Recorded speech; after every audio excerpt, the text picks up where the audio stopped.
Bonjour, aujourd'hui je vais vous parler des 9 étapes du deuil. Le thème de la mort est toujours très difficile à aborder, que ce soit en privé ou en public. En parler n'est pas un manque de respect, mais il fait tout simplement mal. Une douleur qui est enfouie en nous, avec laquelle nous vivons depuis que nous avons perdu un ou plusieurs êtres chers. Je pense que nous avons tous cette peine au fond de nous, et parfois le mot mort nous fait peur, mais la mort en elle-même nous fait peur, elle nous terrifie, et c'est humain. Lorsque nous perdons un être cher, peu importe son âge, c'est la personne qui fait partie de vos vies, de nos vies, depuis notre naissance, notre enfance, notre adolescence. Elle laisse un vide énorme, une tristesse, un grand nombre de questions et surtout un manque physique. Ne plus pouvoir sentir son odeur, entendre sa voix, son rire, ne plus pouvoir la toucher, la serrer dans nos bras. Tout cela est un traumatisme pour nous. Notre corps physique et psychologique en souffre. Il y a dans la perte d'un proche un processus qui s'installe dès lors que nous apprenons le décès de ce dernier, et donc ce sera les 9 étapes du deuil. Ces 9 étapes du deuil sont en fait le choc, le déni, la colère, la peur, la tristesse, l'acceptation, le pardon, la quête de sens, de renouveau et la sérénité croissante. Commençons donc par le choc. Certaines personnes vont faire un malaise, d'autres vont hurler. Mais ce cri ne ressemble en rien au cri que nous connaissons. Ce cri vient des tripes. D'autres ne disent pas un mot et restent terrés dans le silence quelques heures ou quelques jours ou quelques semaines. D'autres vont exploser de colère. Chaque personne réagit à sa manière. Il n'y a pas de manière adéquate, c'est selon votre personnalité. Le déni. Lorsque l'étape du choc est passée, nous allons donc tendre vers l'étape du déni. Les phrases les plus souvent entendues sont « c'est pas possible »,« non je n'y crois pas »,« pas lui »,« pas elle »,« non c'est pas possible, ce n'est pas vrai ». Cela s'appelle le déni. Nous refusons de voir la réalité en face. Quand le décès est brutal, inattendu, la famille se refuse à croire. Ce n'est pas normal que cet être cher ne soit plus là parmi nous. Ce déni peut continuer jusqu'au jour des obsèques, ce jour tant redouté par nous, âmes qui sommes restés ici-bas. Mais malheureusement, ce déni peut se prolonger des jours, des semaines, voire des années. On refuse d'y croire car la douleur est si forte qu'il nous est impossible d'y faire face. C'est un peu comme si notre cerveau, notre mental se mettait en position de sécurité intérieure et refusait de voir la réalité parce que ça le fait trop mal. Nous allons fermer notre faculté de raisonnement et nous terrer dans un mutisme et le déni.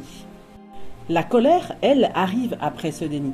Lorsque nous acceptons enfin de voir la réalité en face, nous allons entrer dans cette étape de la colère.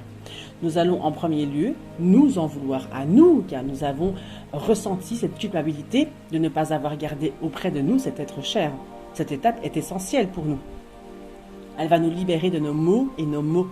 Tout ce que nous avons gardé en nous pendant l'étape du déni va ressortir.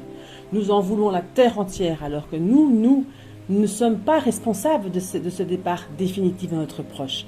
Notre raisonnement est trompé par cette colère. Ensuite, les questions vont arriver lorsque nous sommes dans ce cimetière. Pourquoi tu es parti? Pourquoi tu m'as laissé? Pourquoi je suis seule? Pourquoi toi? Ces questions sont en fait le résultat de la colère que nous ressentons et qui doivent sortir.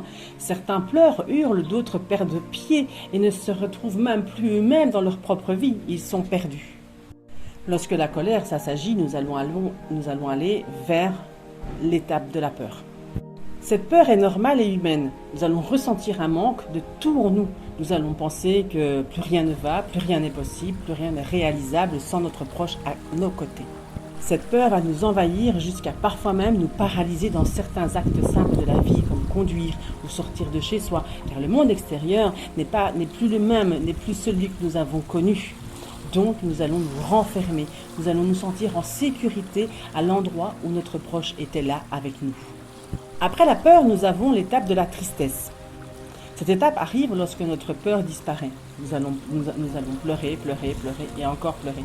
Mais les pleurs libèrent notre psychique. Cette tristesse est normale car nous allons affronter la vie sans notre proche. Nous allons de nouveau faire certaines choses mais sans lui. Un lieu, une musique, une émission télé, une tasse, un repas, une photo. Tout cela va provoquer chez vous de la tristesse car vos souvenirs avec votre proche vont être très présents. La seule solution pour nous est de ressentir cette tristesse, c'est en fait de la vivre au mieux que nous pouvons. Lorsque la tristesse commence à diminuer, nous avons donc l'étape de l'acceptation. Cette acceptation est un des plus importants dans le processus du deuil. L'acceptation pour toutes les situations est un pas en avant. Nous allons accepter le départ de notre proche et essayer de reprendre notre vie là où elle était avant avec ce proche. Nous allons lâcher prise, C'est exactement ce lâcher-prise que je vous parle tout le temps. Petit à petit, nous allons vivre à nouveau. C'est une étape très difficile, mais nous y arrivons chaque jour un petit peu plus et à notre rythme. Lorsque nous sommes en lâcher-prise, nous allons avoir l'étape du pardon. Le pardon est l'étape la plus importante pour nous reconstruire. Notre proche est décédé d'une maladie, nous allons parfois pardonner de ne pas avoir fait plus ou pas. Notre proche est décédé d'un acte de quelqu'un d'autre, nous n'y sommes pas coupables. Nous devons essayer de comprendre et de pardonner ce geste si nous le pouvons, tout simplement. Le pardon à nous-mêmes, de lui avoir demandé pourquoi il nous a laissés, car ce n'est pas de sa décision, sauf évidemment pour le suicide. Si la maladie l'a emporté, ce n'est pas non plus de sa décision. Lorsque cette étape est enfin passée, le pardon est donné et partagé. L'étape suivante sera plus simple à aborder, qui est la quête de sens nouveau. Cette quête de sens nouveau est un nouveau départ. Nous allons aller de l'avant, nous allons enfin refaire des sorties avec des amis, de nouveaux amis, de nouvelles connaissances. Il y a peut-être aborder une nouvelle passion, quelque chose de nouveau pour vous, une nouvelle activité. Nous allons réapprendre à vivre sans notre proche et nous allons nous épanouir dans une nouvelle activité, ou retrouver notre goût pour nos anciennes, tout simplement en espérant que notre défunt, notre proche, soit là, près de nous. Une porte se trouve devant nous et juste derrière nous, de nouvelles aventures nous y attendent. Il suffit d'ouvrir cette porte. À nous de faire le choix d'ouvrir la porte, à nous de nous lancer tout en gardant à l'esprit que jamais nous n'oublierons notre proche. Le choix d'ouvrir cette porte nous amène donc à la sérénité croissante, qui est la dernière étape des 9 étapes du deuil. C'est donc la dernière étape du deuil, et c'est celle qui clôturera votre deuil. Ce n'est pas parce que nous avons clôturé le deuil que nous ne sommes plus tristes, que nous avons oublié notre proche. Bien au contraire, il sera toujours là, dans une partie de nous, une partie de notre cœur, une partie de notre tête. On ne peut pas ne pas oublier, on ne peut pas oublier, on peut juste avancer. Lors de cette étape, nous sentir plus libres et plus ouverts à une vie plus simple et plus intense, c'est paradoxal, mais le décès de notre proche nous a aidés.